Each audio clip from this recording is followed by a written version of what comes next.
Bom, eu vou começar então me identificando para ficar registrado aí no vídeo, certo? Então, eu sou o professor Paulo Daines, do Instituto Federal de São Paulo.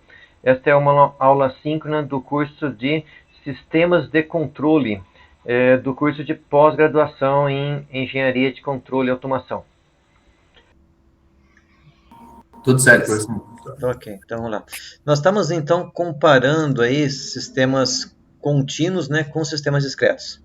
Então, o sistema contínuo, no tempo, são equações diferenciais. No domínio da frequência, a gente aplica a transformada de Laplace. Sistemas discretos, nós vamos ver que são equações a diferenças e transformada a z. Vamos estudar essas duas coisas aqui, certo? Bom, por que nós utilizamos transformada de Laplace, né? Porque é mais fácil resolver como que vai ficar a saída de um sistema do que fazer uma integral de convolução no tempo. Então, geralmente, para solucionar isso aqui, o que a gente faz? Aplica transformada de Laplace tanto no sistema, quanto na entrada, quanto na saída, certo? Quando eu aplico transformada de Laplace na saída, o que era uma convolução no domínio do tempo, vira um produto na frequência. Então, eu faço esses produtos. Para obter a transformada de Laplace inversa, nós temos que aplicar lá frações parciais. Aí sim eu aplico transformada de Laplace inversa e obtenho a minha saída de volta no domínio do tempo. É essa sequência que a gente utilizava aí para resolver, certo? Porque é mais simples do que resolver tudo no domínio do tempo. Bom, em sistemas amostrados, a primeira tipo de amostragem que a gente pode aplicar para sistemas é aproximar a derivada pela sua definição, certo? Então, se eu tenho aqui uma derivada, lembrem que, se vocês voltarem lá, a derivada é uma amostra menos a amostra anterior, dividido pelo delta tempo, no limite, quando esse delta tempo tende a zero, né? Essa era a definição formal de derivada, quando aplica o limite nessa função, com esse tempo tendendo a zero. Em sistemas discretos, o nosso o TS, esse tempo aqui entre as amostras, ele tem um valor limitado, certo? Ele tem um valor definido, então nós não conseguimos aplicar limites aqui. Então, a derivada em sistemas contínuos, ela vira essa diferença por essa divisão, certo? Então, isso aqui é uma derivada em sistemas discretos. Bom, se eu aplicar a derivada dentro da derivada, ou seja, uma derivada de segunda ordem, ela vai ficando um pouco mais complexa. Então, ela é a minha amostra atual menos duas amostras anteriores, mais uma amostra, mais a minha amostra, duas amostras anteriores, certo? Então, Aí oi? seria uma média móvel, né, professor? Oi? Seria uma média móvel, a amostra, Não é bem a uma amostra média, atual, não é uma média móvel, né? Porque senão eu estaria somando só aqui, né? mas tem a Média, soma aí de duas amostras anteriores, não tem? assim, conforme a gente vai aumentando o grau da derivada, eu vou precisando de mais amostras anteriores, mas isso aqui não é bem uma média móvel, não. Isso aqui é uma derivada, certo? Média móvel é um pouquinho diferente. Ela precisa de amostras anteriores, né? Mas você vai fazendo a soma de todas e divide pelo número de amostras, né? Essa que é a média móvel, né? Beleza. Aqui nós estamos tentando representar a derivada. Então, esse tipo de representação é chamada de aproximação de Euler. Aqui eu mostrei a derivada de primeira e segunda ordem. Se eu tivesse uma derivada de terceira ordem, eu ia precisar da minha amostra atual, uma amostra atrás, duas amostras atrás e também três amostras atrás. Quanto mais nós vamos aumentando a ordem da derivada que eu quero representar, mais amostras anteriores eu preciso, certo? Então, vamos ver um exemplo de eu estar, então, deixa eu ver primeiro. Bom, antes de ver o exemplo, então, no domínio aí dos sistemas amostrados, eu não tenho mais equação diferencial, eu sempre vou ter equações de diferença, porque eu não tenho derivada, certo?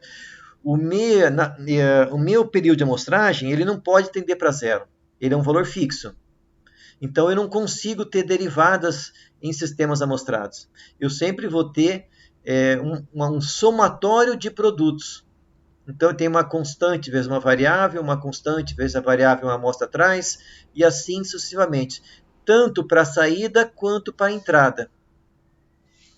Só que, para eu obter o meu sinal no domínio da amostra, continua sendo uma convolução, mas uma convolução agora não vai ser mais uma integral de convolução, vai ser um somatório de convolução. Da mesma forma que eu não tenho derivada, eu não tenho mais integral em sistemas amostrados, eu tenho somatório. Isso aqui é mais fácil de resolver do que uma integral, mas ainda é um pouquinho complicado, certo? Então, para resolver obter a solução do sistema, nós vamos aplicar a transformada Z, tanto no sistema quanto na entrada, e também a transformada Z na saída. Transfiro aquela convolução, passa a ser um produto no domínio da frequência complexa Z. Obtenho a saída, certo? Ainda no domínio de amostras, ainda no domínio de Z, preciso aplicar aqui a transformada Z inversa para obter a minha saída agora sim no domínio da amostra. Então esse é o processo que nós vamos fazer, é similar ao que a gente fazia ali com transformada de Laplace, mas vamos ver um exemplo aqui, certo? Se eu vou resolver então, eu tenho um sistema que está modelado por essa equação diferencial, dy mais 0,5y, dx mais 5x. Então, isso aqui é um sistema. Eu vou aplicar nesse sistema um seno, uma entrada senoidal. Se eu quisesse obter aqui o y, eu preciso resolver isso aqui, então, a integral de convolução no tempo. Em vez de fazer isso, eu vou, então, aplicar a transformada de Laplace. Então, o que é derivada vira S. E vou obter a relação entre entrada e saída. Então, a função de transferência que me representa essa equação diferencial é essa aqui. S mais 5 sobre S mais 0,5. A transformada de Laplace do seno é 2π sobre S ao quadrado mais 4π ao quadrado, certo? Então, isso aqui é a transformada de Laplace do seno. A minha saída é o produto dessas duas funções. Bom, antes de aplicar a transformada de Laplace inversa, nós precisamos primeiro aplicar frações parciais, né? Para obter aqui funções mais simples. Aí sim eu aplico a transformada de Laplace inversa, né? Então, isso aqui é uma exponencial e isso aqui é um cosseno. Então, aplicando a transformada de Laplace inversa, eu chego aqui num cosseno somado aí com uma exponencial. Então, essa é a resposta no tempo, minha saída. Bom, se eu for fazer isso aqui para um sistema amostrado, eu vou também amostrar por Euler, né? Então, a derivada de primeira ordem eu aproximo aqui por sua definição. Faço isso tanto para a derivada de y quanto para a derivada de x. Bom, eu vou então agrupar o y de cá. Então, eu tenho o y de cá aqui e aqui. E o y de k menos 1 só tem um termo. E vou fazer o mesmo para o x, certo? Vou agrupar o x de k e agrupar aqui o x de k menos 1.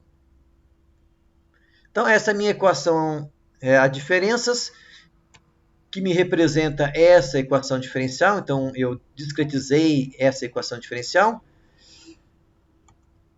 Então, notem que os termos que estão multiplicando a minha equação a diferenças, eles não são os mesmos termos da equação diferencial, certo? Notem que, por exemplo, o alfa 1 da minha equação a diferenças, ele depende do A1, depende do A0 e depende do TS. Ou seja, toda vez que eu variar a frequência de amostragem, eu vou chegar numa equação de diferenças diferente.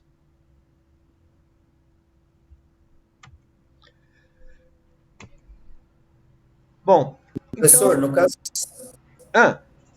no caso se eu tivesse na anterior, no slide anterior, se caso eu tivesse uma derivada, é um depois, professor. Se no caso eu tivesse uma derivada de segunda ordem ali no AX... Aqui, por exemplo, na equação, Não, é numa que o senhor está explicando. Acho que é depois dessa, se não me engano. é aqui? Quando eu... Exato, É isso. exato.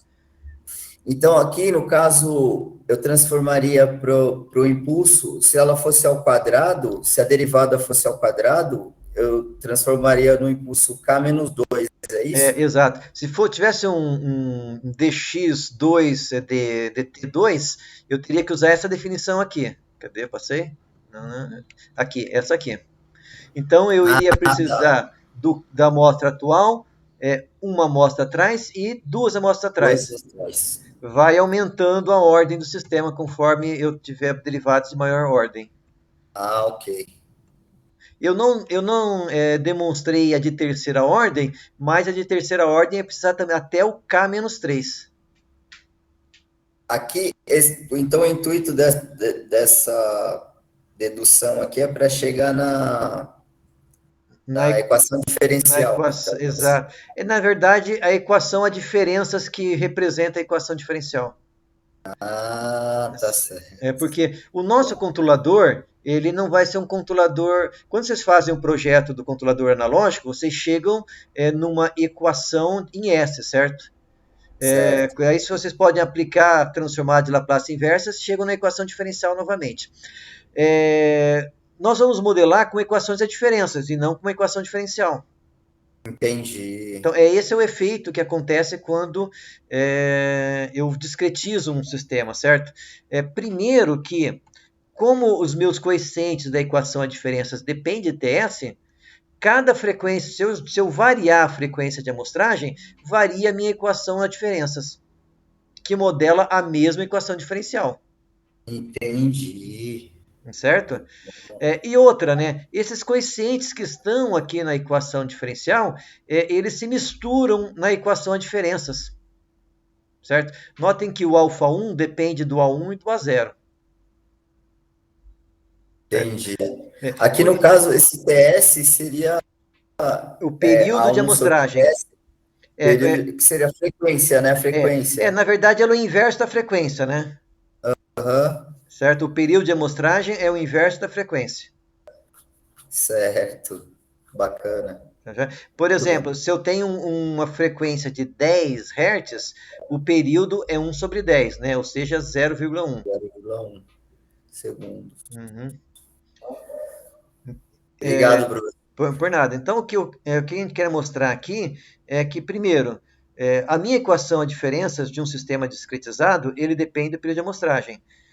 Se eu estivesse discretizando aqui a função de um PID, eu não ia reconhecer na minha equação de diferenças o ganho proporcional, o ganho integral, eles iam estar, digamos assim, diluídos aí nessas constantes da equação de diferenças. Ah, professor, o senhor isolou então, né, o A1 a 0 para depois encontrar eles o A1 a 0. Por quê? Porque aparece o y de k aqui e o y de k aqui também, certo? Então, verdade, é verdade. Aí você vai misturando as coisas. Certo? Muito bom. Assim, terminando aqui, certo? Então, eu cheguei aqui numa equação a diferenças. A minha saída é o y. E é o y no instante atual, o y de k. Então, eu preciso isolar esse y de k para obter a saída. Então, o que eu faço? Eu passo o y de k menos 1 para o outro lado. E também divido, né, toda a equação, o coeficiente que está multiplicando o y de k. O meu seno discreto, ele continua sendo um seno, só que ele só está definido aqui em períodos TS. Bom, o que eu gostaria de mostrar para vocês? Se eu variar a frequência de amostragem, então, quanto maior a frequência, menor o TS, né? Então, o TS é o inverso da frequência. Notem que o meu coeficiente α1, α0, β1 e β0 da minha equação de diferenças, ele vai variando. Certo? Para cada frequência que eu escolher, eu vou ter uma equação de diferenças diferente. Os coeficientes vão mudando. Bom, uma maneira então de resolver isso aqui, uma vez que eu obtive a equação de diferenças, isolo o y de k, E vou variando o K de 0 até o valor que eu queira calcular, certo? Então, eu começo com o K igual a 0, então eu vou calcular aqui o Y de 0. Para calcular o Y de 0, eu preciso do Y de menos 1, do X de 0 e do X de menos 1. Então, substituir o K por 0. Como que eu obtenho aqui o X de 0 e o X de menos 1? Eu vou aqui na minha equação do seno. Se eu disser que as condições iniciais são nulas, que é algo bem comum de se fazer, significa que todo x igual a 0 e igual a coeficiente negativo também é 0. Então, vou aplicar condições iniciais nulas. Y de menos 1 é 0, x de menos 1 é 0, e o x de 0, aplicando 0 aqui no seno, vai dar 0. Automaticamente, a minha saída y de 0 é 0. 0. E vou incrementando o k, certo? Aí, tendo o y de 0, eu consigo calcular o y de 1. Basta substituir o k por 1. Eu vou ter aqui 1, vou ter aqui 0, aqui 1 e aqui 0. Então, eu posso ir num método interativo e calculando a minha saída.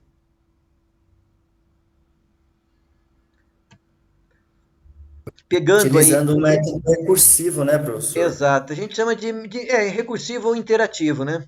Recursivo, acho que já está ok também. Hoje em dia, com um programa de computador, a gente faz isso bem fácil, né? Só dando um exemplo agora, como que fica a solução do meu sistema para aquelas diferentes frequências de amostragem. Então, aqui eu tenho em vermelho o contínuo, e aqui as minhas bolinhas, a resposta para o meu sistema discreto, discretizado com 100 Hz. Notem que o contínuo e o discreto estão muito próximos do outro, né? Aqui eu estou dando um zoom nesse último ponto aqui, nesse último pico. Se a gente diminuir a frequência ali, né, pegasse minha equação de diferença com frequências mais baixas, o meu erro vai aumentando, certo? Notem que aqui meu pico, eu já tenho algumas bolinhas que estão descolando do pico.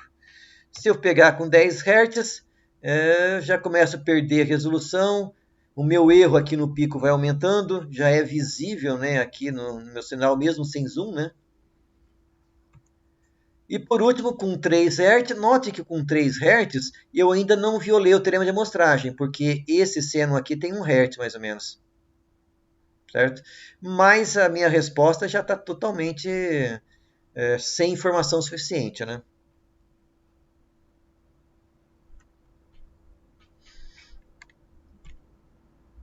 Professor, então, quanto menor essa frequência, ela pode vamos dizer assim, confundir o sistema? Pode. O sistema vai perdendo informação, certo? Imagina que eu quero colocar um seno no meu sistema, mas na verdade eu estou colocando só alguns pontos ali, aquilo não é um seno, certo? Certo. Então, esse é o cuidado que a gente tem que ter aí em sistemas de tempo real, né? Como a gente não consegue implementar filtros ideais, nós temos que usar uma frequência de amostragem que é bem maior do que a frequência ali de Nyquist, certo? Tipicamente 20 vezes maior do que a frequência de corte aí do nosso sistema. Muito bom. Uhum. Bom, algumas considerações práticas aí, né, que é um outro cuidado que nós temos que ter, certo? Quando nós estamos falando ali dessas transformadas E, discretização, nós estamos supondo que tudo acontece instantaneamente. Mas um processador digital, ele não faz cálculos instantâneos, certo? Ele demora um tempo para executar esses cálculos. Então, outra coisa que eu tenho... os conversores analógico-digital e digital-analógico também não são instantâneos, eles demoram um tempo.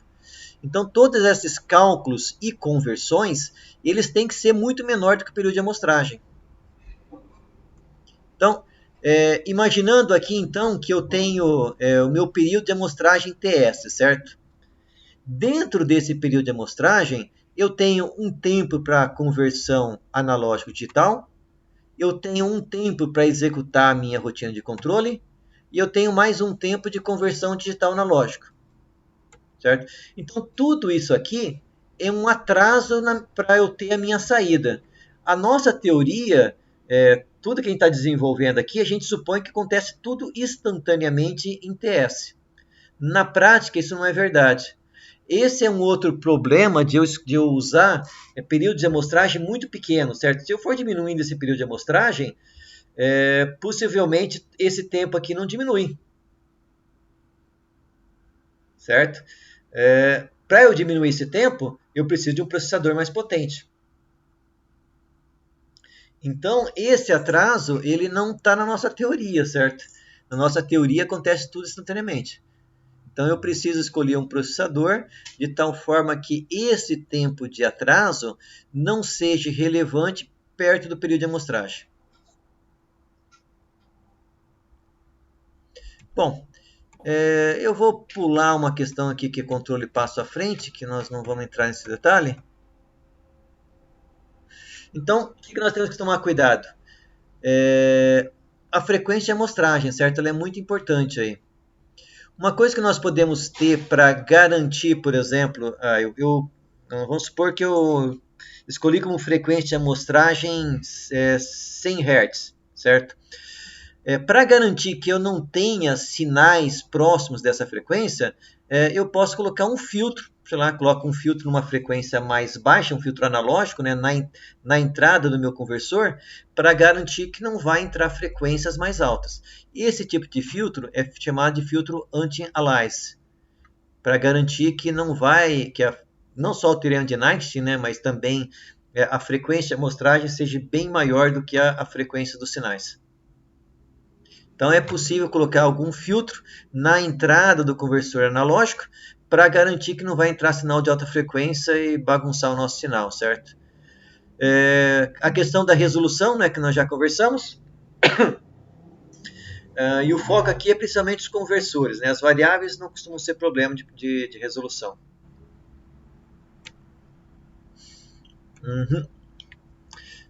Deixa eu ver aqui que é a parte interessante para nós. Bom, eu também vou aqui na parte gráfica, tá? Para representar. Quando nós tínhamos sinais, quando eu discretizava um sinal, aparecia múltiplos do meu sinal, em torno da frequência de amostragem. Em sistemas, quando eu discretizo um sistema, aparecem múltiplos dos polos do meu sistema. Então, eu tinha aqui um sistema que tinha 2 polos. Quando eu discretizo esse sistema, a função em Laplace aparece múltiplos dos meus polos em torno aí da frequência de amostragem. Então, o mesmo efeito que eu via para sinais, ele também aparece para sistemas, quando eu discretizo uma função de transferência. Só que agora eu vou ter réplica dos polos.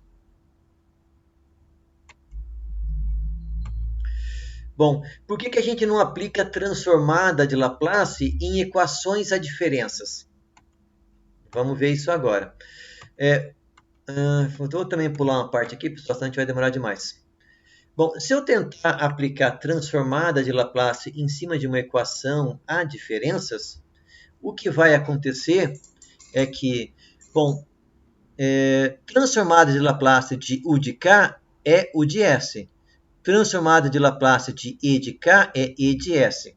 Toda vez que eu tenho um deslocamento no tempo, então isso aqui é o teorema do deslocamento para transformada de Laplace, a transformada de Laplace de U de K menos N é o próprio U de S elevado na E na STS.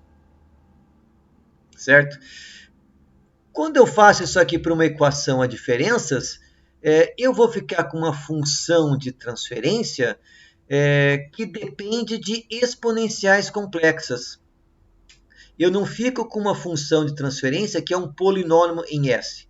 Eu fico com uma função de transferência que é um polinômio em E na S. E E na S nós não temos recursos matemáticos para tratar. Então, se eu tentar aplicar a transformada de Laplace em uma equação a diferenças, eu, em vez de ter, de novo, um polinômio em S, eu vou ter E na S. Que aí influencia nos polos, né, professor, no caso? Não, E na S eu nem sei obter o polo. Porque o senhor falou sobre números complexos. Quando eu falo em polo, eu estou falando de um polinômio. Isso aqui não é nem um polinômio em essa, certo? É E na essa. Não tem muito nem sentido falar em polo. Eu nem sei como tratar isso aqui. Ah, entendi. Certo? Então, só é bem complexo, só a complexidade mesmo. Na verdade, faz o sistema ficar mais complexo. Exatamente. A gente não consegue tratar isso aqui se eu tentar aplicar a transformada de Laplace em uma equação a diferenças. Bom, o que a gente vai fazer aqui para tentar resolver esse problema? Bom, então, quando eu discretizo isso aqui, eu tenho uma série de sinais que estão deslocados no tempo, certo? Então, quando eu tento discretizar um sinal contínuo, se eu tento aplicar a transformada de Laplace, eu vou ter aqui o f de zero, o f de ts multiplicado por e na menos sts. Então, cada amostra vai estar multiplicado por uma exponencial que vai estar aumentando a sua ordem cada vez mais, certo? Eu posso reescrever isso aqui em um formato de somatório. Então, eu tentei aplicar aí transformada de Laplace em cima desse trem de pulsos aqui, né, da minha função vezes o trem de pulso. Obtive aí, se eu abrir esse somatório, exponenciais que vão crescendo aí, conforme a minha amostra aumenta. Então, reescrevi o meu sinal, a minha transformada de Laplace, que eu apliquei nesse sinal discretizado, e obtive esse somatório, certo? Bom, a solução que nós vamos arranjar para eliminar esse E na KSTS é chamar de criar uma variável Z que é igual a E na STS. Bom, quando eu crio essa variável Z, o meu somatório ele não fica mais numa exponencial, ele fica em Z. Então, em vez de ter, quando eu tentar obter a função transferência, em vez de ter exponenciais, eu vou ter de volta um polinômio, numa variável chamada Z. Então, a transformada Z foi criada para eliminar essas exponenciais complexas que aparecem se eu tentar aplicar a transformada de Laplace.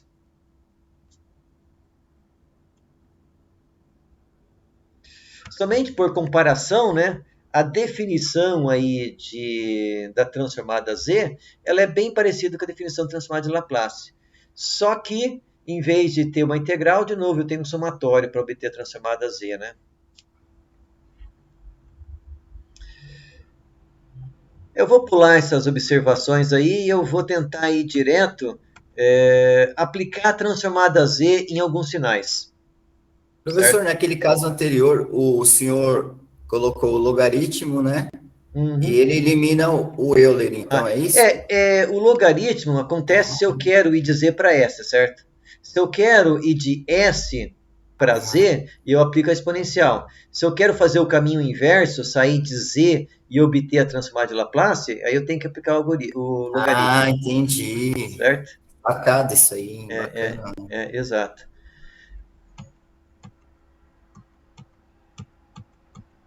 Bom, vamos ver como que a gente obtém a transformada Z de algumas funções, certo?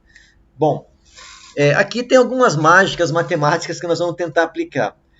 A transformada Z do impulso unitário, ela é simples, certo?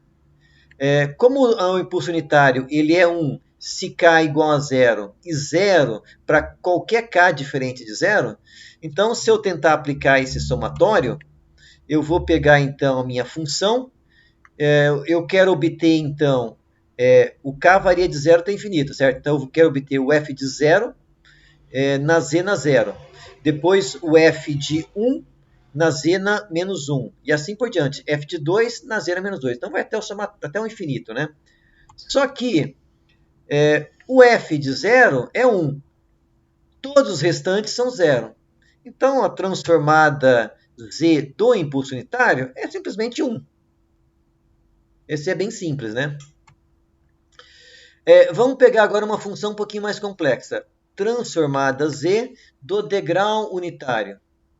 Então, o degrau unitário, ele é 1 para k maior ou igual a 0 e 0 para k menor que 0.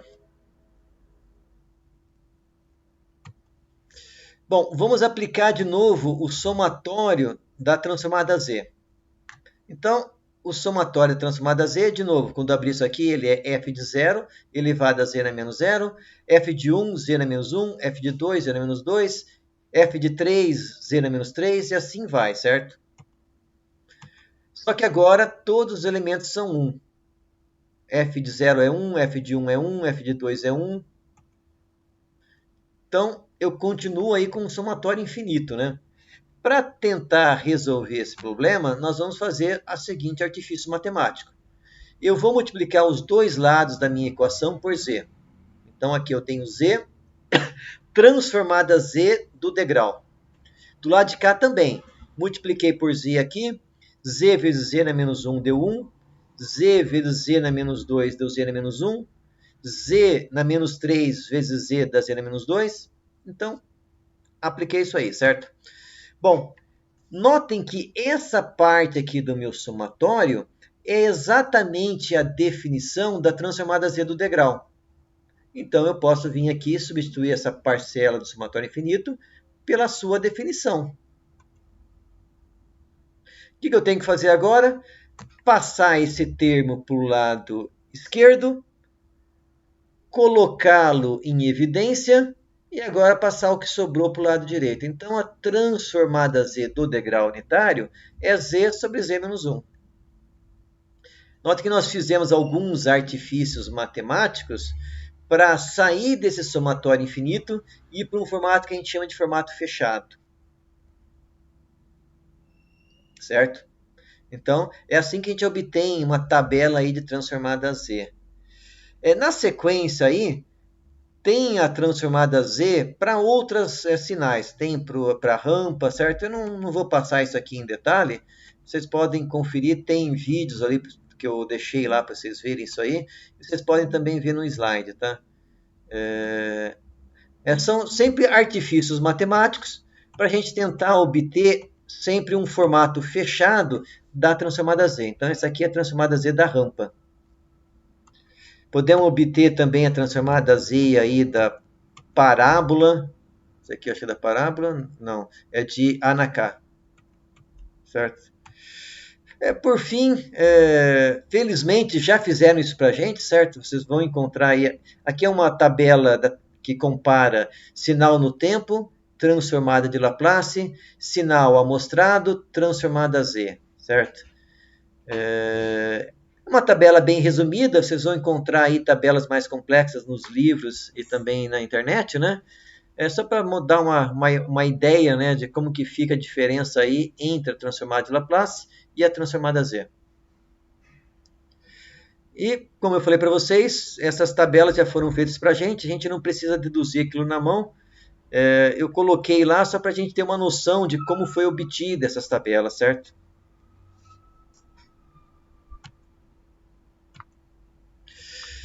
Bom, eu também vou passar meio que rápido nas propriedades da transformada z, certo? Então, a maior parte dessas propriedades, elas são muito parecidas com as propriedades da transformada de Laplace. Então, nós temos aí as duas primeiras propriedades mais importantes, né? Multiplicação por constante e adição e subtração. Então, se eu conheço a transformada z de f de k e de g de k, se elas são f de z e g de z, multiplicar por uma constante é a mesma coisa também de multiplicar uma constante a transformada z. Se eu tenho a soma, isso também é a soma das transformadas. Certo? Essas duas propriedades juntas me diz que a transformada z é uma transformação linear.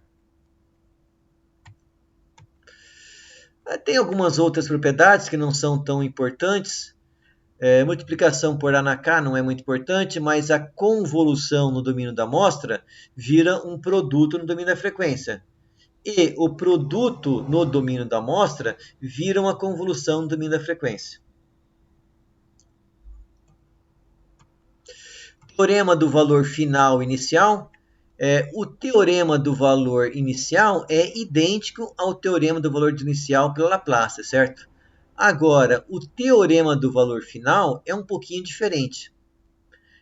Ele não é o teorema do valor final para S é quando S tende para zero. Aqui é quando z tende para 1. De 1 menos z na menos 1. Certo? Então, tem uma pequena diferença aí para o teorema do valor final em comparação à Laplace.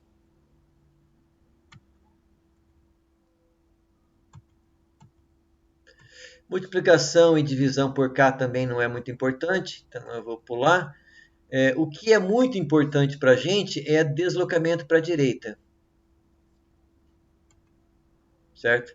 Então, se eu conheço o f de k menos n é z na menos n f de z. Certo? Então, o f de k eu conheço, ele é f de z. Se eu subtraio isso aqui, desloco o meu sinal em n amostras, isso aqui é a mesma coisa que pegar a minha transformada e multiplicar por z na menos n. Lembrem que a gente trabalha muito com esse coeficiente negativo. Quando a gente obteve a equação de diferenças, a gente tinha a amostra atual, a amostra anterior, podemos ter duas amostras atrás. Então, esse deslocamento à direita é muito utilizado. Certo? Vai ser muito útil para nós para aplicar a transformada z em equações de diferença.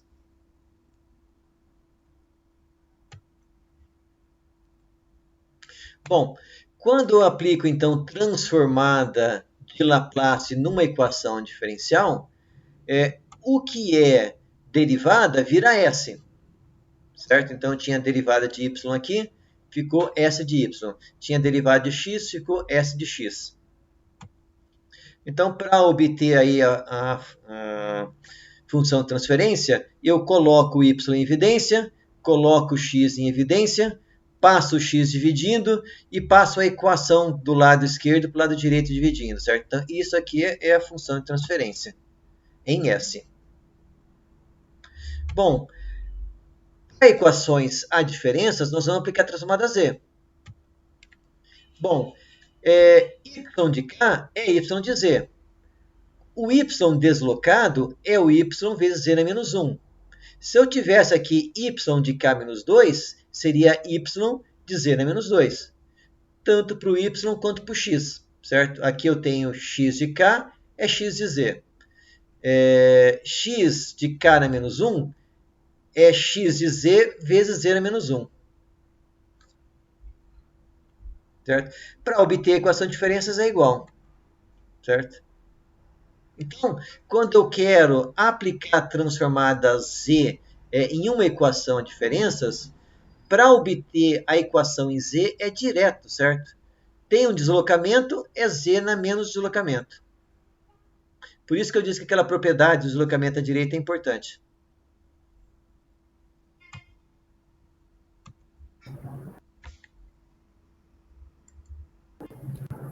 Muito bom, hein, professor?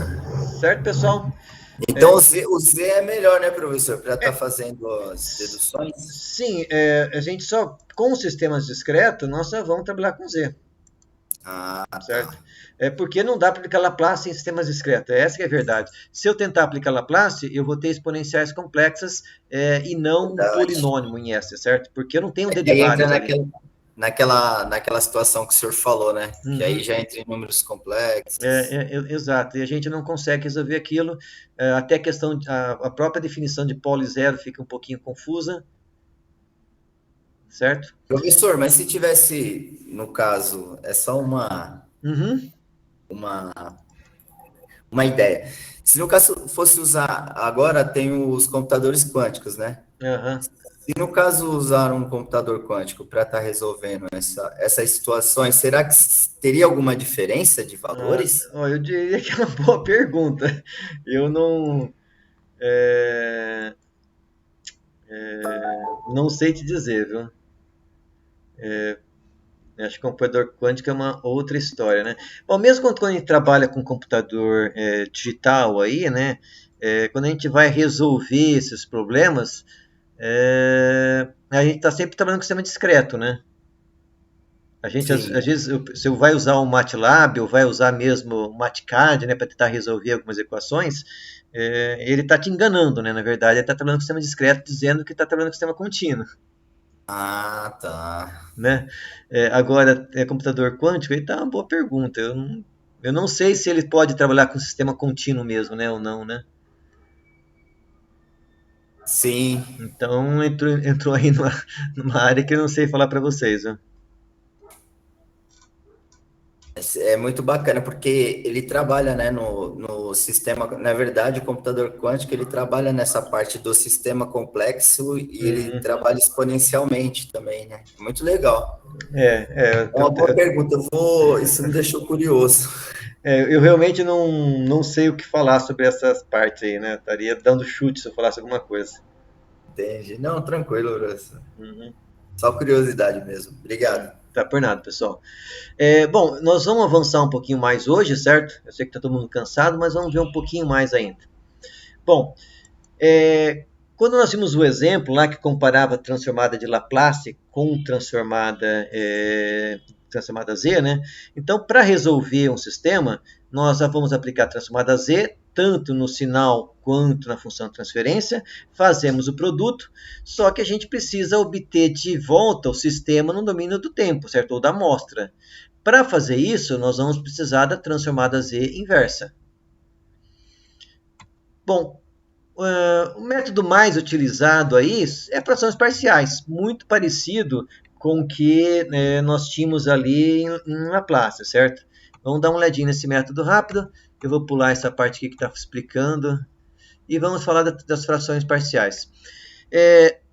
Quando eu obtenho a resposta do sistema, eu tenho a minha função g de z, que é a saída pela entrada. Eu preciso pegar a entrada e multiplicar pela função transferência para ter a minha saída y, certo? Bom, para eu aplicar a transformada z inversa, a primeira coisa que nós temos que fazer é tentar obter equações aqui mais simples. Então, para fazer isso, qual que é a primeira coisa que a gente faz? É obter os polos do meu denominador. Então, eu reescrevo o meu denominador, obtendo os polos. Tendo esses polos, eu posso, então, obter as minhas funções parciais, certo? Existe uma definição para calcular aqui o numerador de cada uma dessas pequenas frações parciais, né? Aqui no nosso curso nós vamos utilizar o MATLAB quando precisar fazer isso, certo? Essa fórmula, ela depende se o polo é distinto, se o polo é complexo, conjugado, né? Se o polo é idêntico. Mas um pequeno detalhe importante, quando a gente vai fazer frações parciais em transformada Z, é que eu preciso aplicar a fração parcial da minha função dividido por Z. Certo? Então, eu preciso primeiro divido por Z. Isso é a mesma coisa que colocar um polo em zero aqui, né? Por que eu preciso dividir por Z? Porque se eu procurar numa tabela de transformada Z inversa essa função aqui, eu não encontro. Certo? Mas, como eu tenho o Z aqui, eu posso depois passar esse Z multiplicando e essa função que é A vezes Z sobre Z menos P, essa eu encontro na tabela de transformada Z, certo? Por isso que eu preciso ter esse Z do lado de cá. Então, antes de aplicar transformações parciais, é importante dividir a minha função de transferência por Z. É claro que eu tenho que fazer isso dos dois lados da equação, porque senão eu altero a igualdade. Bom, existe no MATLAB uma função chamada resíduo, certo? Então, essa função, eu entro com um vetor para o denominador, um vetor para o numerador, um vetor para o denominador, aplico essa função resíduo, eu vou obter os polos, o resíduo e uma constante que geralmente é zero. Certo? Então, quando eu aplico esses dois vetores nessa função resíduo, ele vai retornar então o R e o P, que nada mais é que os polos e o respectivo resíduo. Então, o MATLAB já faz para a gente frações parciais, certo? Ninguém aqui precisa ficar fazendo isso na mão mais. Só que o MATLAB, ele não faz essa divisão por Z aqui, certo? Nós precisamos, antes de aplicar esse polinômio, fazer essa divisão por Z manualmente. Eu vou ver um exemplo aqui rápido. Eu tenho, então, essa função, certo? Ela tem um numerador, um zero e dois polos. Quando eu aplico frações parciais, então, primeira coisa que eu preciso fazer é dividir por z os dois lados da equação. Então, eu dividi por z aqui, dividi por z o lado de cá também. Automaticamente, aqui ficou z na terceira, z na segunda e z, certo? Eu aumentei a ordem aí do meu denominador. Bom, o que é, então, o meu vetor do numerador e o meu vetor do denominador? O meu vetor do numerador é 10 e 5. O do denominador é 1 menos 1,2, 0,2, e tem mais um termo aqui que não tem z. Nesse caso é 0. Certo? Então, para obter frações parciais disso aqui, aplico esses dois vetores na função resíduo. Eu vou obter o resíduo 18,75 menos 43,25 e os polos 1, 2 e 0. Bom, como que eu monto agora a minha saída?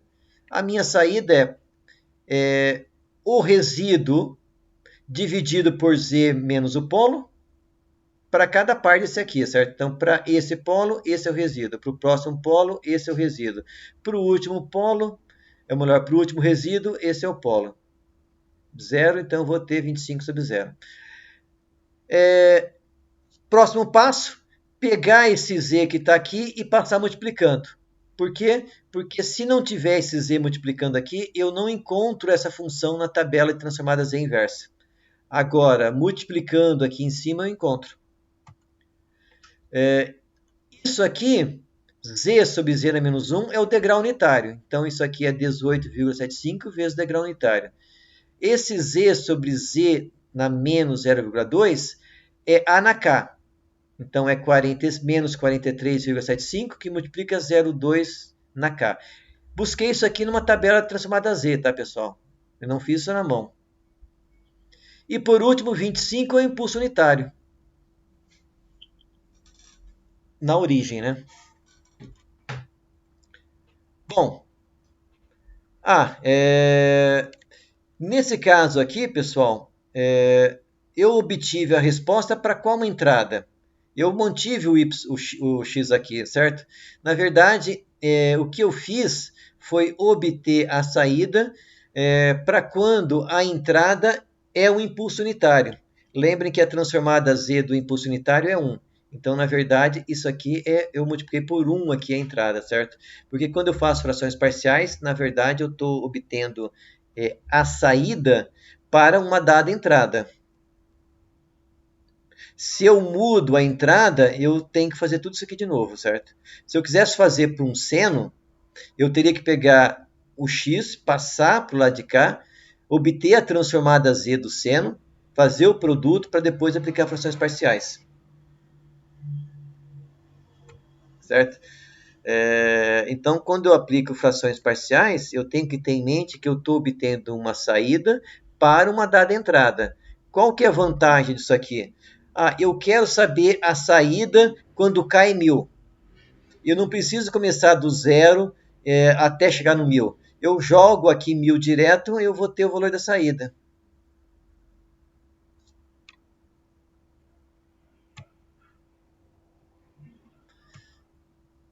Bom, só por curiosidade, perguntas aí, pessoal? Não, professor, pode ir. Tá, ok.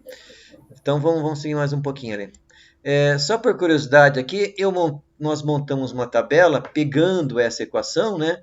E variando o k, começamos do 0 até o 5, eu acho, só para montar uma tabela ali. Então, para k igual a 0, eu vou ter aqui 18,75, porque o de 0 é 1. 0,2 na 0 também é 1.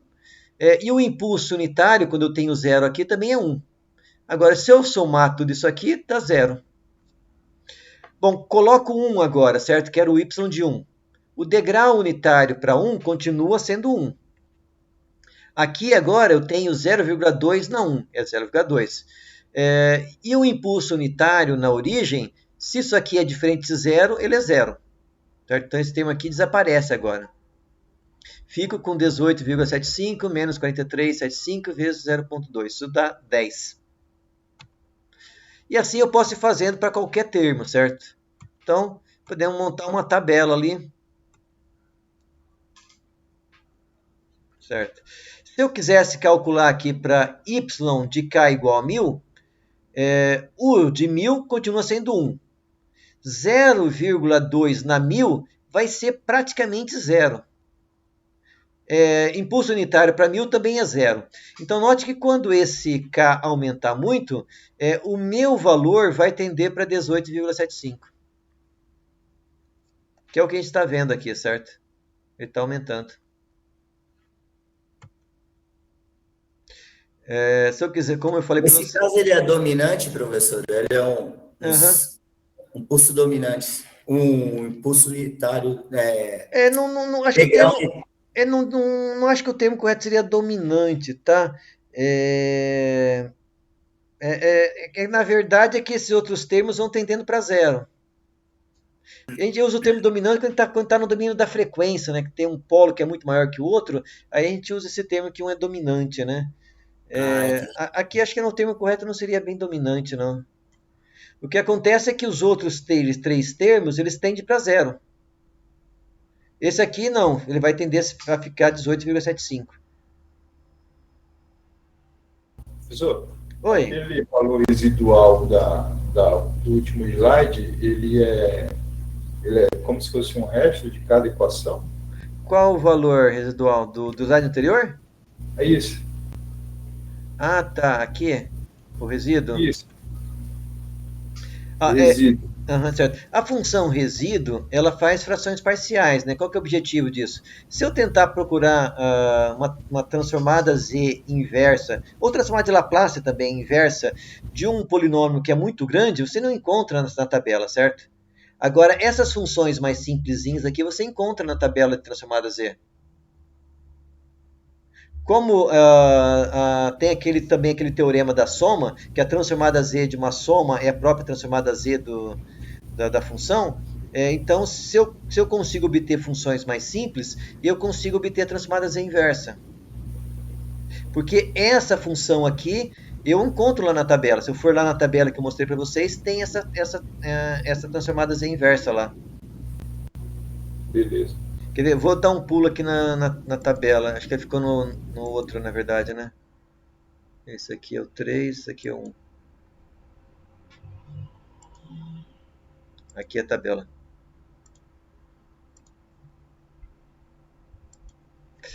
Então, se a transformada z de u de k é z sub z menos 1, a transformada z inversa dessa função é u de k. Certo? Se eu aplico transformada z, eu venho daqui e vou para lá. Se eu aplico a transformada z inversa, eu venho daqui para cá. Só que eu tenho que tentar reescrever a minha função de transferência de tal forma que eu identifique essas funções que estão aqui na minha tabela. Certo? Um polinômio lá de segunda, terceira ordem, você não vai encontrar uma tabela transformada z com essa função. Certo? Outra coisa que não tem aqui, notem que eu tenho um z multiplicando aqui, certo? E também na z sobre z menos a, eu tenho um z multiplicando aqui também. Esse z é importante. Se não tivesse esse z aqui, eu não conseguia aplicar a transformada z inversa. É por isso que eu falei para vocês que antes de aplicar a função resíduo, eu preciso dividir os dois lados da equação por z. Eu vou lá para o exemplo que fica melhor, certo? Aqui, ó. Então, o g de z é y de z sobre x de z. Na prática, eu teria que ter pegado esse x, passado para o lado de cá e substituído por qual entrada eu estou trabalhando. Como eu não fiz isso, foi a mesma coisa que ter usado 1 aqui, certo? E 1, a transformada z de 1 é o impulso unitário. Então, é importante que eu divida os dois lados por z. Por quê? Porque quando eu aplicar frações parciais, eu preciso de um z aqui em cima. Então, como eu dividi por z, eu vou pegar esse z e passar multiplicando. Senão, eu não iria encontrar a função que deu origem para esse sinal. Não sei se ficou claro esse detalhe aí. Se eu tivesse aplicado frações parciais aqui, sem dividir por z, eu ia ficar com z na menos 1 sobre uma constante. E automaticamente eu ia procurar, se eu procurar essa função aqui lá, eu não encontro, certo? Eu tenho um z aqui em cima, por isso que eu precisei dividir por z para depois passar multiplicando. Isso a gente não precisa fazer em Laplace, tá? Mas em z a gente precisa. É um detalhe pequeno, mas é importante, tá? Bom, montamos uma tabela aqui, certo? Aí, mais por curiosidade, vamos tentar ver como que fica a resposta interativa. A resposta interativa, na verdade, não é transformada z inversa, certo? A rigor não é. Porque a gente nem precisou, né? Para a resposta interativa, o que eu preciso obter é a equação a diferenças, certo? Então, o primeiro passo para obter equações de diferenças eu preciso ter todos os meus z's com coeficiente negativo. Como que eu faço isso? Eu pego o maior grau que eu tenho aqui no denominador, nesse caso aqui, quando eu fizer esse produto, vai ser z ao quadrado, e multiplico e divido por z na menos 1. Certo? Multiplico e divido por z na menos 1. Quando eu multiplicar aqui por z na menos 2, né? É o maior grau. Isso aqui é z ao quadrado, eu preciso multiplicar e dividir por z na menos 2. Quando eu multiplicar por z na menos 2, z vezes z na menos 2, z na menos 1. Multiplicar isso aqui por z na menos 2, z na menos 2. Por que eu quero coeficiente negativo? Por causa do teorema do deslocamento.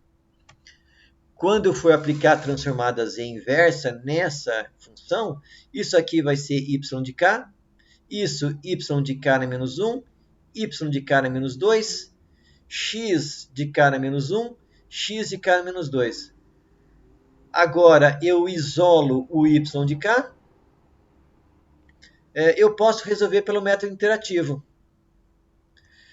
Como eu estou usando como entrada o impulso unitário, então eu sei que o k, eu vou variar o k aqui de menos 2 até 4 para comparar com a tabela anterior.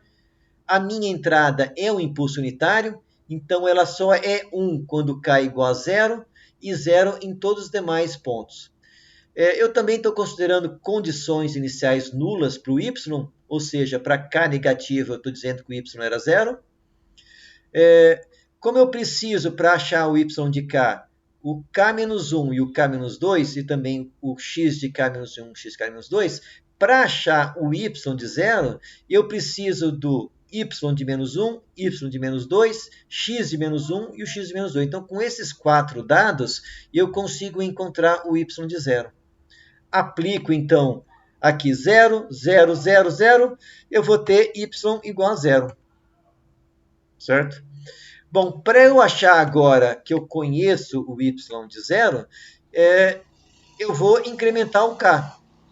Vou achar o y de 1. Agora eu preciso do y de 0, o y de menos 1, o x de 0 e o x de menos 1. Notem que agora um desses 4 termos é diferente de 0.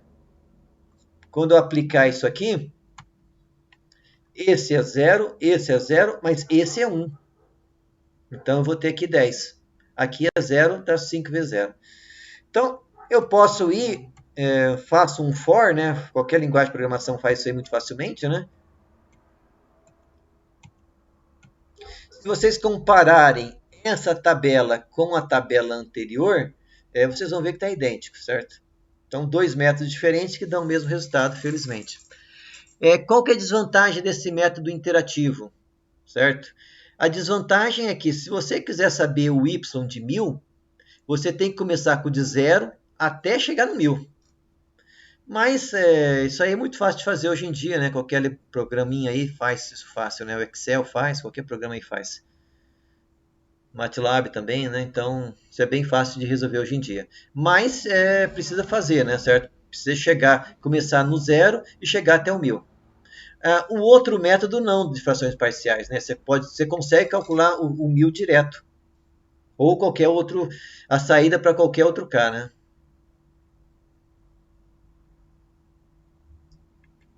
É verdade, professor. Uhum. Aquele outro método, ele é mais, ele, em questão de custo computacional, ele é bem mais econômico. Exato. Qual que é a desvantagem daquele método? Quando você está achando uma saída, você achou uma saída para uma dada entrada, certo? Se você mudar a entrada, você tem que começar de novo, você tem que fazer todos os Tem produtos, que fazer fração. todo o cálculo, né? Exatamente. Aquele método Entendi. interativo, não. Basta você mudar a tabela. Tem aqui, quer ver? Entendi. Aqui o método interativo, tá aqui, né? Basta que você mude a tabela aqui do X. Você pode até criar um X qualquer, né? Um X randômico. Quero um X randômico. Pode criar aqui, não tem problema. Basta rodar o algoritmo com um novo X, né? É verdade, professor. Uhum. Tem as vantagens e desvantagens. Exato. Em engenharia tudo tem um. E, professor, no caso de aplicações em si, qual usa um e qual usa outro? O senhor tem alguma aplicação para dar de exemplo para a gente? Eu diria o seguinte, não dá para dizer qual que é melhor aí, certo? Eu diria que esse é mais fácil, na minha opinião, fazer esse método recursivo aí. Ah, tá. Eu acho que é mais fácil. Do Aquela outro, desvantagem, a desvantagem que eu falei é aquela, né? Se você muda a entrada, vai ter que fazer de novo. Mas o MATLAB também faz frações parciais fácil, né? Então não é um grande problema também.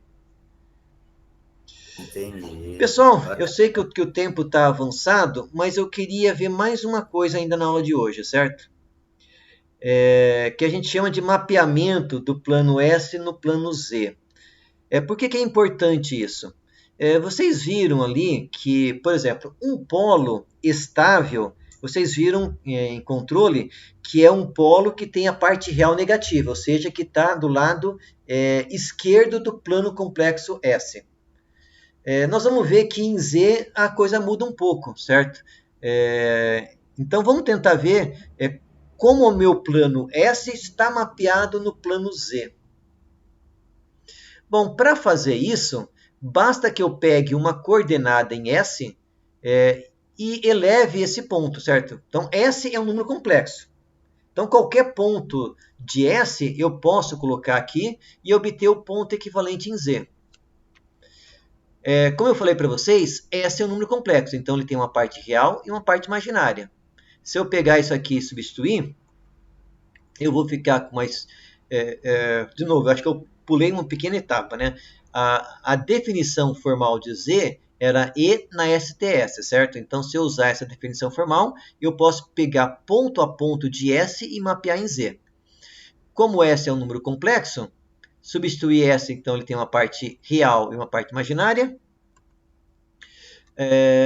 Quando eu tenho, então, uma exponencial com uma soma, isso aqui é o produto das exponenciais. Então, aqui eu tenho uma exponencial real, E na CTS, porque C é real, e uma exponencial complexa, porque essa parcela aqui está em J. Bom, E na J alguma coisa, isso aqui é conhecido como teorema de Euler. Isso é igual a cosseno de ômega-TS mais J seno de ômega-TS. Certo? Então, eu apliquei aqui o chamado teorema de Euler, certo? Uma exponencial complexa é um cosseno mais J seno. Então, substituir aqui a minha exponencial complexa pelo teorema de Euler. Bom, eu posso então agora ir ponto a ponto, qualquer reta que me interesse, e tentar ver como que essa reta ou esse ponto em S está mapeado em Z. Então, a partir de uma coordenada em S, eu posso mapear uma coordenada equivalente em Z. Certo? Esse que é o nosso objetivo agora. Bom, eu tenho aqui então o meu plano complexo S e eu tenho aqui o meu plano Z. Certo? Bom, primeiro ponto que eu quero fazer é o zero. Certo? 0, 0. Ou seja, eu estou chamando isso aqui de ponto 1, tá? Esse ponto 0, se eu pegar E elevado a 0, ele é 1. Então, a origem aí do meu sistema de coordenada em S, ele está mapeado em 1. em Z. O que é um polo na origem em S? Um polo na origem em S é um integrador. Significa que um integrador em Z é um polo em 1. Certo? Bom, o que acontece quando eu percorro aqui o eixo imaginário em S? Bom, lembrem que a parte real dessa exponencial ela é 0. Então, e na 0 é 1. Então, o módulo disso aqui vai ser 1. Quando eu percorro o eixo aqui da parte imaginária, eu estou percorrendo um círculo unitário. Quando eu chegar aqui em menos ômega TS, ou em mais ômega, quando eu chegar aqui em ômega S dividido por 2, ou menos ômega S dividido por 2, eu cheguei aqui em menos 1. Então, esse ponto 2 e esse ponto 3 estão mapeados no meu plano Z na posição menos 1. Se eu saio aqui da origem e vou para menos infinito, e na menos infinito tende para 0. Então, se eu saio aqui do meu ponto 1 e vou para menos infinito, em Z eu saio do ponto 1 e vou para 0. Então, alta frequência em Z é pontos em torno de 0. Então, o menos infinito, que é o ponto 4, está em 0, ou na origem aqui do plano Z. Bom, se eu saio do ponto 2 ou 3 e vou para menos infinito também, de novo eu vou para o ponto 0, para o 4. Certo? Porque aqui a coordenada real está indo para menos infinito. Eu levar para menos infinito, isso aqui dá 0. Então, ponto 5 e ponto 6, que estão em menos infinito, eles também vão para 0 aqui no plano Z. Bom, qualquer coisa que tenha um valor real perto de infinito ou muito grande em S, está em torno de 0 aqui em Z. Certo? Vai, por exemplo, professor, vai dar sempre, no caso, vamos supor que vai sempre dar uma função instável, no caso, né? Nesse caso que o senhor está falando. Em outras palavras, o que eu vou falar agora, polo negativo em S é estável. Para nós, em Z, o polo tem que ter módulo menor que 1. Módulo certo? menor que 1. Módulo menor que 1. Não importa que seja positivo ou negativo. Para uma função de transferência em Z ser estável, o seu polo tem que ter módulo menor que 1. Tem razão. Tem que estar dentro do círculo unitário. Ou seja, pode estar do lado direito, não tem problema. Certo? Então, essa é uma outra diferença em Z importante para a gente entender, certo? Uma outra coisa que acontece é que então, toda essa região aqui que eu estou chamando de faixa principal, que está de 0 para mais infinito, para menos infinito, mais contido entre mais ou menos ômega S sobre 2, ele está mapeado aqui dentro do círculo unitário. Essas faixas que estão em torno de múltiplos de ômega S, elas são sobrepostas. Estão mapeadas na mesma região. Em outras palavras, quando eu vou então, assim, discretizar um sistema em S, eu tenho que escolher uma frequência de amostragem de tal forma que ômega S sobre 2 seja maior que o polo. Certo? Os polos do meu sistema têm que estar dentro dessa faixa principal. Senão, de novo, eu não vou estar respeitando uma versão do teorema de amostragem para aplicar a sistemas e não a sinais, certo? Então, de novo, todas essas faixas elas se repetem sempre em torno de múltiplos de ômega S, mais ou menos aí ômega S sobre 2. Se eu respeitar o teorema de amostragem aplicados a sistemas, quando eu fizer esse retorno, eu vou voltar sempre para a faixa principal. Mas para que isso aconteça, os polos do meu sistema em S têm que estar nessa região da faixa principal. Se isso não acontecer, eu cometi um erro na amostragem do sistema, certo? Bom, e o lado direito do meu plano? O lado direito do plano, ele vai estar fora do círculo unitário. Parte real positiva vai dar sempre um módulo maior que 1. E, de novo, essas faixas complementares, elas se sobrepõem, certo? Então, tem que tomar cuidado aí, de novo, com a escolha dessa frequência de amostragem. A metade da frequência de amostragem tem que ser maior do que o valor da parte imaginária de qualquer polo, certo? Aí, nesse caso, é a instabilidade, né, professor? Não é bem estabilidade, porque vamos supor que eu tenho um polo que está aqui. Se ele está do lado esquerdo do plano, ele vai cair dentro do ciclo unitário.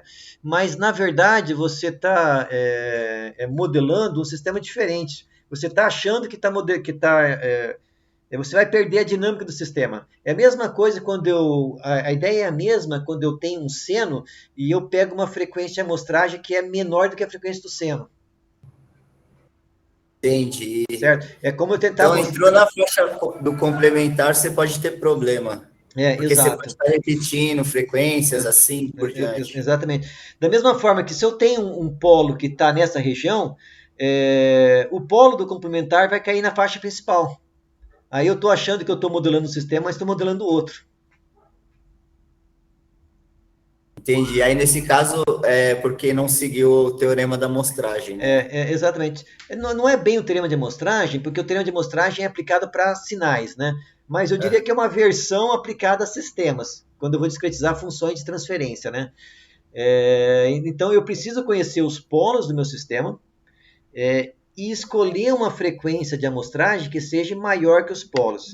De novo, não vai ser o dobro, vai ser de 10 a 20 vezes. Entendi. Então, esse é um método para eu escolher a frequência de amostragem que eu vou aplicar no meu sistema. Eu preciso conhecer os polos e pegar um valor de amostragem que seja maior que os polos. Tomar cuidado para não confundir que geralmente os polos eles são frequências em radianos por segundo. E geralmente quando ele fala de frequência de amostragem está falando em hertz, né? Então tomar cuidado com essa diferença de unidade. Eu tenho que pegar o polo, que é uma frequência em radianos por segundo, passar para hertz para depois multiplicar por 10 ou 20 para obter a frequência de amostragem. Muito bom, professor. Obrigado. Por nada. Bom, na sequência eu ia mostrar algumas curvas e como que elas estão mapeadas em Z, mas eu acho que nós vamos deixar isso para a próxima aula, certo? Que eu acho que hoje a gente já viu bastante coisa, já é aí 10 horas, né? Então essa continuação acho que eu deixo para a próxima aula. Pessoal, mais curiosidades aí? Dúvidas? Professor, a gente vai ter só 2 aulas com o senhor? Vai ser só 2 aulas, depois nós vamos voltar para aquela sistemática lá de orientação, né, de discussão com vocês, que a gente achou que, vendo no semestre passado, a gente achou que foi mais produtivo. Isso. Certo? Já tem que começar a preparar a segunda entrega, né? A parcial. Exato.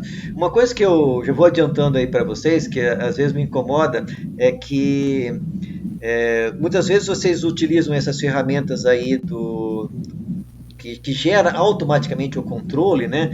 E o pessoal utiliza a função de transferência do controlador em S. Aí faz a transferência lá para o Arduino. O processo do Arduino em si vai escolher uma frequência de amostragem para você, vai discretizar a tua função e você não sabe o que ele está fazendo. Uma coisa que eu achei engraçada, quando eu fiz a simulação, eu coloquei uma frequência de 1000 Hz no Octave, né? Aí o meu sinal de saída, ele ficou bem baixo, ele ficou atenuado.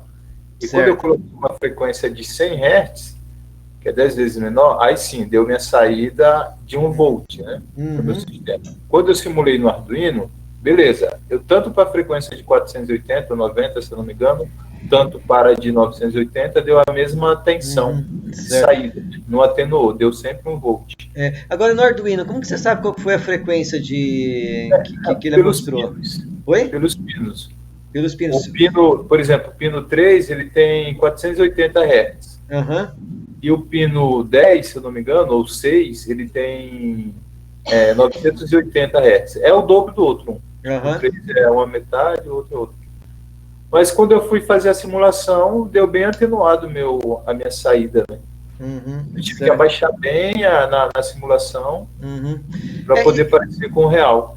Isso eu acho estranho, porque a frequência de amostragem, vamos supor que você usou uma dada frequência de amostragem, mas manteve o duty cycle num dado valor, certo? Exato. Ele não deveria dar diferença no nível. O que geralmente acontece é que fica com o ripple maior, só que isso eu acho que você tem o osciloscópio? Não, né? só a simulação. O que você viria quando você aplica o PWM é quando o PWM vai para 1, o sinal começa a aumentar. Quando o PWM vai para 0, o sinal começa a cair. Se essa frequência é alta, ou seja, se ela é bem mais alta do que a frequência do polo do teu sistema, esse ripple fica bem pequenininho. Só que com frequências mais altas ele fica maior ou menor. Ele devia influenciar o ripple, que é algo que você não consegue ver, porque você não tem no osciloscópio, mas não devia influenciar o nível do sinal. Não, atenuou a tensão. É engraçado. Tem mais algum fator. No MATLAB, professor. Oi? Dá para ver essa oscilação do ripple. Exato. No MATLAB você consegue, né? Exatamente. Você consegue ver ele maior em relação quando você tem o PWM. Vamos supor que você mantenha um duty cycle de 50%, por exemplo, certo? Se você fica 50% em 1, 50% em 0. Se você variar a frequência de amostragem, mas manter o duty cycle, faz isso no MATLAB. Não é para variar o nível médio. Você vai variar o ripple. O teu sinal vai ficar com uma triangular, com uma amplitude maior, mas o valor médio não deveria mudar. Se você aumenta a frequência, o valor médio deveria continuar o mesmo, só que com essa triangular, né, vai ficar menorzinha. Se você manter o duty cycle, né? Se mexeu no nível, deve ter mexido no duty cycle por algum motivo. Sim. Eu achei bem estranho mesmo, né? Tem mais alguma coisa acontecendo que não está bem sob controle, viu? Certo. Professor, na simulação real com a planta, aí dá certo, né? Desculpa, acho que 2 pessoas falaram, meu som não ficou muito bom. Na simulação real, fica tranquilo. Tipo, dá o meu 1 volt na saída. Ok. O problema, às vezes, dessas ferramentas que geram as coisas automáticas é que, às vezes, ela está fazendo alguma coisa que você não tem certeza do que ela está fazendo. Esse que é o problema. Eu gostaria que vocês tentassem fazer, quando fizer isso, discretizar a função de transferência do controlador, gerar uma função em Z e descarregar essa função em Z, e não em S. Entendi. Eu vou tentar fazer isso, gerar a função de transferência em Z, vamos ver se a gente consegue fazer isso no MATLAB na próxima aula. Beleza. Beleza, professor. Tá joia, pessoal. Mais curiosidade que vocês queiram discutir? Professor, para a gente fazer a discretização, então, de S para Z, qual página que o senhor recomenda? Qual que é a página lá? Quer ver? Tem 3, ali no Moodle, eu estou compartilhando ainda, né? Já tem 3 aulas. Tem 3 abas.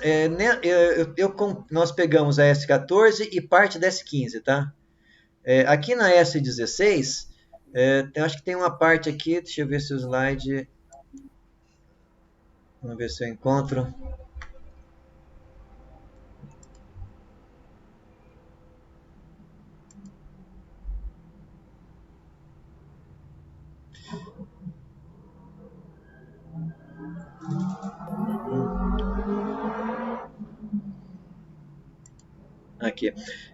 Aqui tem uns métodos de discretização de função de transferência.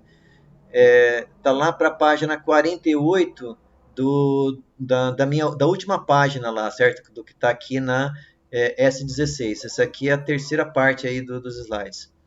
Aula 3, né, professor? Exato, lá para a página 48.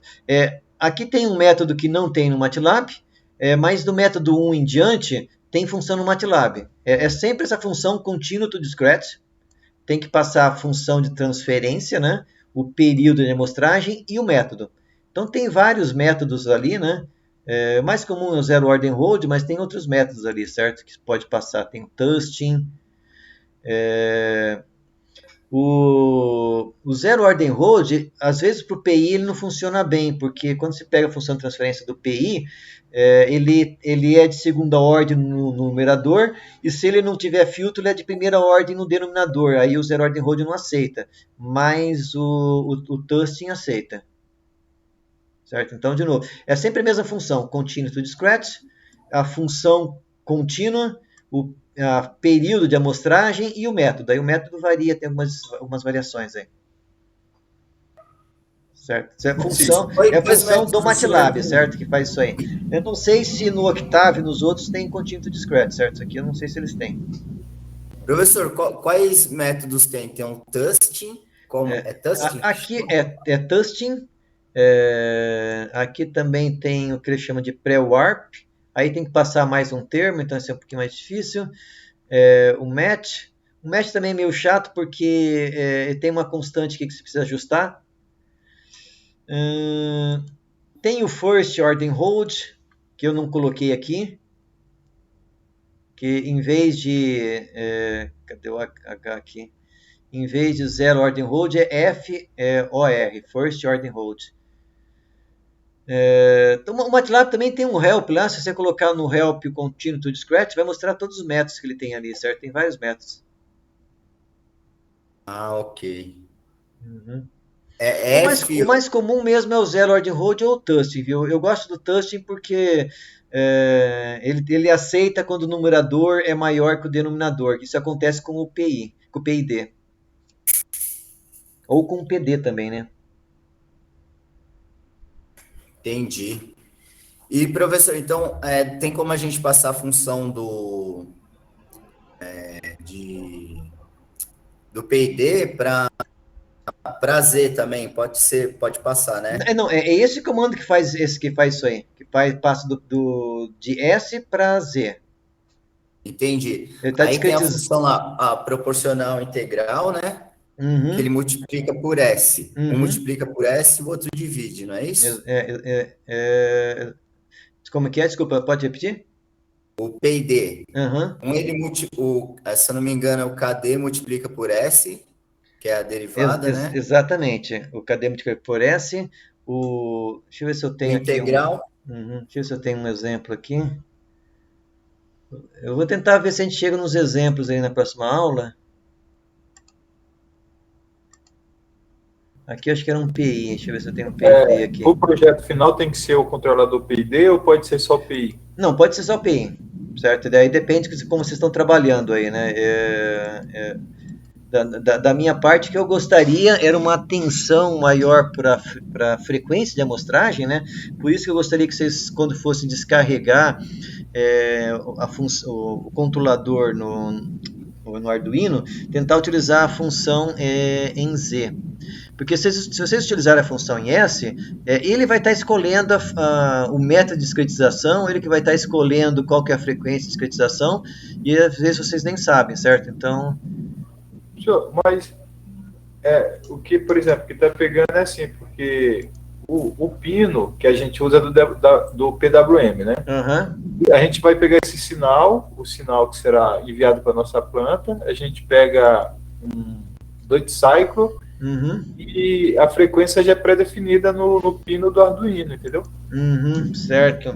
Que é 500 meio KR e 1 KR. Ok, eu achava que vocês tivessem possibilidade de programar essa frequência do PWM.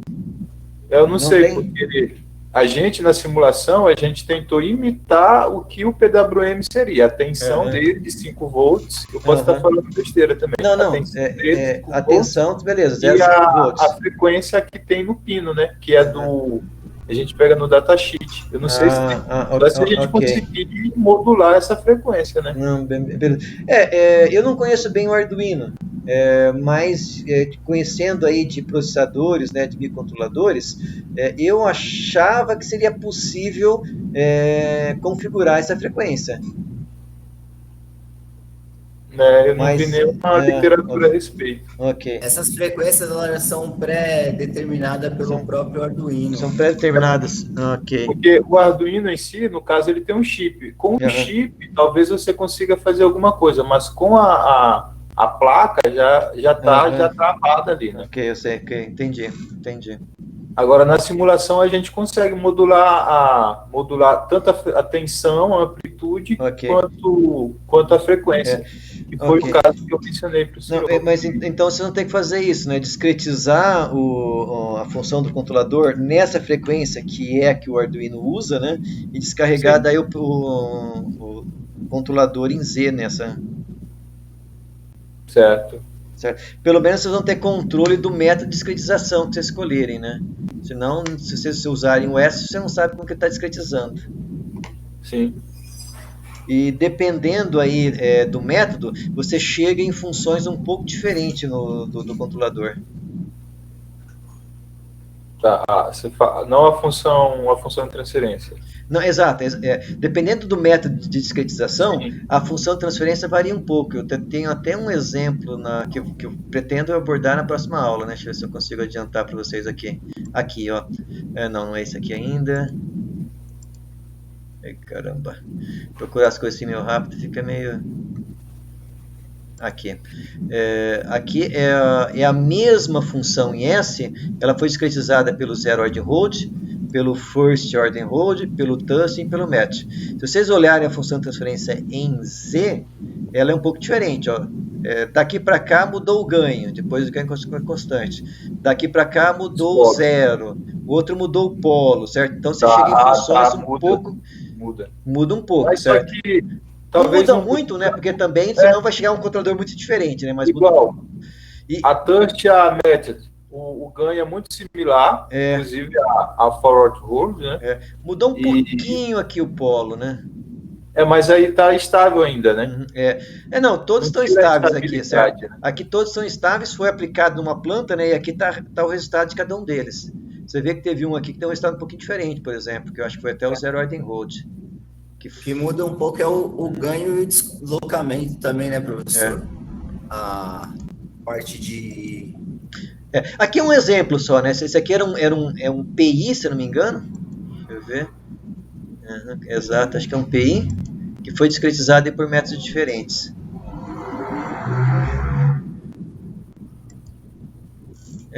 Mas por isso que eu gostaria que vocês tentassem discretizar primeiro para depois baixar o controlador. Pelo menos vocês controlam o método de discretização. Frequência, pelo jeito, vai ter que escolher a que está lá, né? Então, né? Assim, do que eu conheço de processadores, né, de microcontroladores, eu achei que fosse possível controlar aí ou programar essa frequência do PWM, né? Mas se não é, paciência, vamos ter que escolher uma das frequências que estão lá, né? Porque a gente pega o PWM só como um sinal, né? Mas aí que tá. E qual que é a frequência do conversor analógico digital que vocês estão lendo? Eu acho que deve ser a mesma do PWM. Aí já não sei esse detalhe mais ao fundo do processador. Porque isso é importante também, a frequência que você está lendo ali, a variável. E pode ser, professor, que você consiga, por exemplo, na ID do Arduino ou uma coisa similar, consiga, por exemplo, uma frequência de 500 Hz, você consiga fazer com um código, tentar diminuir ela, entendeu? Talvez você consiga fazer isso. Certo. Entendeu? Faz a aquisição do sinal do PWM, mas eu acho que é bem travado mesmo. E na teoria, a escolha dessa frequência, ela dependeria do polo do teu sistema, da tua planta, né? Ela tem que ser bem maior do que o polo da planta, né? Do polo dominante, né? Do polo dominante. De 10 a 20 vezes maior. Tipo, se eu tiver um polo que ele está acentuado em 1, em 1, eu teria que ter uma frequência bem acima desse 1. Exato. Bem tipo 20 vezes. 20 vezes, né? Tipo, seria um número, como que eu posso dizer? O 1 do meu polo, ele é adimensional, né? Não tem uma unidade. Não, ele não é dimensional. O módulo do teu polo é uma frequência em radianos por segundo. Tá, para chegar em hertz, tem que dividir por 2π, né? Aí você vai ter a frequência em hertz.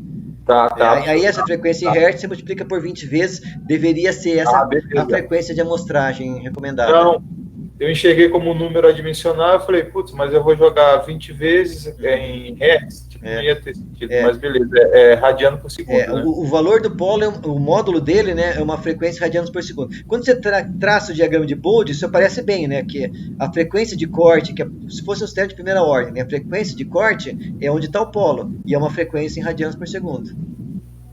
Tá. Não, é que são tantas informações que é muito pouco do nosso tempo. Né? É muita coisa condensada, né? Muita coisa. No curso de graduação, isso são 3 disciplinas.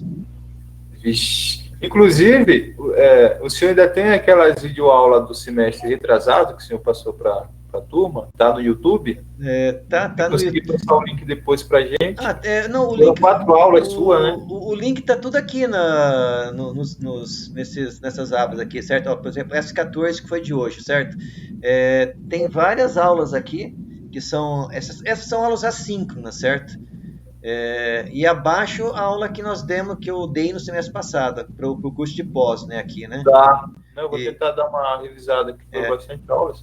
Exato. Então, em cada aba aqui tem. Aqui a diferença é que no semestre passado, esse conteúdo a gente conseguiu distribuir em 3 aulas, por 3 semanas. Esse semestre foi mais curto.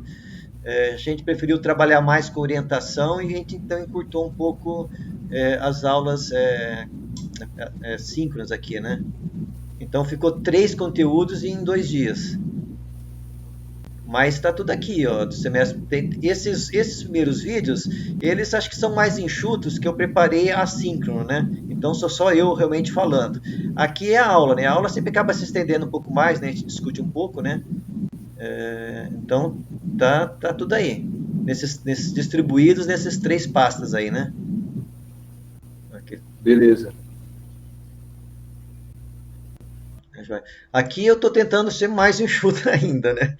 Então tá bem apertado aí pra gente ver todo o conteúdo. Estou tentando focar no mais importante que eu acho aí, né? Se precisar de uma aula adicional, o senhor teria disponibilidade esse semestre, professor? Tenho. Se bem precisar, a gente pode marcar. Tá bom, então. Uhum. Então, beleza. E eu pode entrar em contato com o senhor pelo Moodle mesmo, professor? Pode pelo Moodle. Aqui no slide tem meu e-mail, certo? Se quiser mandar um e-mail direto, a primeira folha tem 2 e-mails ali. A primeira parte do slide, né? Eles também estão ali no Moodle, né? Então, se você ver aqui na aba do Moodle, aqui estão os slides, certo? No formato do PowerPoint e PDF. Primeiro slide é sempre ali o meu nome, né? E tem o meu e-mail. Então, obrigado, pode mandar pelo Moodle, né? Ou se quiser mandar direto no e-mail também, pode mandar. Obrigado, professor. Tá, por nada. Professor, depois eu queria fazer uma outra pergunta para o senhor, que eu estou estudando séries temporais, e tem um problema que a gente está tentando resolver, que é com medindo. A gente tem a série temporal, né, de um sensor. Esse sensor, ele tem a frequência dele, né, o sinal que a gente quer realmente, e tem os ruídos, né? Seria possível fazer, e o pessoal quer fazer por séries temporais usando estatística. Se eu usar sistemas de controle, será que não é mais fácil para estar resolvendo esse problema? Certo. Vamos ver se eu entendi. Vocês têm um sensor que está lendo um sinal, e esse sinal está carregado com um ruído ali. E vocês querem filtrar esse sinal, é isso? É o principal. Certo. E aí a gente quer fazer previsões depois de falar assim, ó, vou usar, né, a parte da IA para para fazer predições desses sinais. Ok. Isso já não é bem um problema de controle, viu? Isso realmente é um problema aí de sinais sistemas, né? A gente viu aí no início um pouquinho de sinais sistemas para entender a parte digital, né? Eu, assim, não é bem minha área, mas eu já vi algumas aplicações de redes neurais para fazer predição, né? De séries temporais, né? Eu vi que essa é uma aplicação, mas eu nunca trabalhei com redes neurais nesse tipo de problema. Mas eu sei que ele é utilizado, né? Porque eu estava pensando assim, como o professor já deu para a gente no semestre passado, ele conseguiu, através de Fourier, descobrir essas frequências e eliminar o ruído e deixar limpas somente as frequências normais, né? E aí eu estava pensando, em vez de aplicar estatística, a gente tentar pegar esses valores, jogar num dataset e depois para a rede fazer a rede neural para ela mesmo calcular os pesos e com uma entropia ela conseguir analisar, falar, não, isso é ruído, isso não é ruído, e jogar para um outro sistema. Entendo. Quando você faz isso que não é em tempo real, você tem todas as leituras, certo?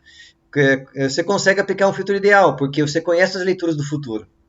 Em tempo real não dá para fazer, porque as próprias amostras não apareceram, então você não tem como simplesmente eliminar um ruído lá aplicando a Fourier, né? Então, quando você está fazendo isso offline, né, digamos assim, né, você consegue. Mas eu vou ser sincero, aí já está um conteúdo que fugiu um pouquinho aí da minha área, viu? Isso é dessa disciplina do Pires, né?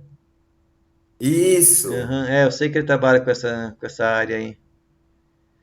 Foi muito legal, bacana. E eu acabei pensando, eu falei, bom, e tá todo mundo indo na área da estatística, tal, tentando fazer as previsões, mas eu falei, bom, mesmo usando estatística, a gente pode tentar, né, integrar alguma coisa em Fourier para estar tentando pegando esses dados e jogando em uma outra rede que tem também a parte de reinforcement learning, né?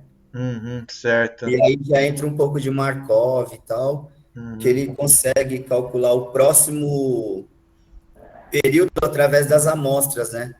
Mas só que isso é muito grande porque para fazer esse treinamento ela vai para o infinito, precisa de milhares, milhões de amostras, né, para estar fazendo isso. Certo, aí fica meio demorado o treinamento, né? Mas isso é só um esboço mental que eu estou falando aqui, que eu estou conversando com o senhor e tentando... Eu dou uns pitacos, mas é meio fora da minha área, tá? Não é bem uma área que eu domine. Ajuda bastante. Mas obrigado aí, professor, por toda a atenção. Tá, aí. por nada, tranquilo.